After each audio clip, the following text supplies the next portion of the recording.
Myself, Sunil Kumar VC. I am an advocate and a part-time lecturer in law. I am having very long experience both in teaching as well as in practice of law. Today I am going to discuss pros and cons of Dowry Prohibition Act 1961. We are accustomed to the word dowry. Everybody knows what is called dowry. But as far as this act, Dowry Prohibition Act, the definition of what dowry is something different. Dowry means any property or valuable security given or agreed to be given either directly or indirectly by the party to a marriage to the other party at or before or any time after the marriage. Dowry का मतलब कोई भी property दोनों party में agree होते हैं, कोई भी पार्टी या दूसरा पार्टी को देने के लिए either before or at the time of marriage or after the marriage, उसी को डाउरी बोला जाता है. So as per this dowry prohibition act, what is called dowry? Dowry means anything that is given or agreed to be given. So we have to emphasise the two words given and agreed to be given. Both the words are having collateral different meanings.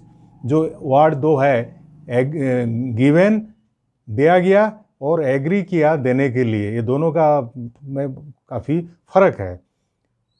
दिया गया मतलब at the time or before or after marriage anything given to the bride, that is called dowry.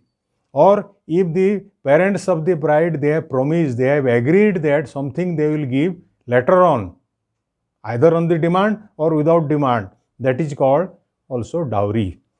If something is not agreed, then definitely that is not called dowry.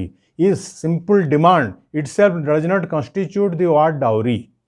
If the demand is there, it is supported with agreed, that means the parties agreed to give, then only it will be a term called dowry as per this act. Now, after this act came into force in the year 1961, as per section, this is having directly link with section 304B of IPC, that is called dowry death. That means what is called dowry?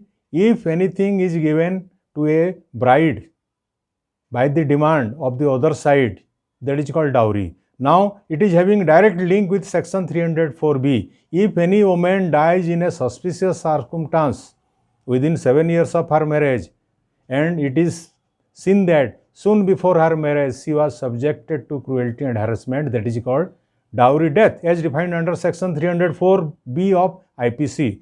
So once this is not established, section 304B is not established, that means the demand of dowry is also not established. So once the demand of dowry is not established, punishment cannot be made under Dowry Prohibition Act 1961. In this act, Section 3 and Section 4 come into operation. Section 3, that means anything given, or Section 3 relating to anything demanded or given, that is called dowry. And Section 4 relates to anything demand, any sort of demand in relation to dowry, that is called. So demand is punishable, or anything given, dowry giving is also punishable under Section 3. So Section 3 and 4 both are punishable under this section. So once these terms are there, either it is agreed or it is demanded, both are punishable. Of course, these are cognizable offences and non-bailable offences as per our IPC. So once these words, dowry word is there, and it is established by the court of law that dowry was demanded or given, definitely the person who has given the dowry or the person who has accepted the dowry, both are punished as per law. So this is the pros and cons related to this act, Dowry Prohibition Act 1961 Act. And this act is very stringent act, and nowadays in the society this type of activities are very much rampant, and that's why the legislature, they have introduced this act so that to curb a menace of dowry in the society. If you have not subscribed this channel, please subscribe, share and like.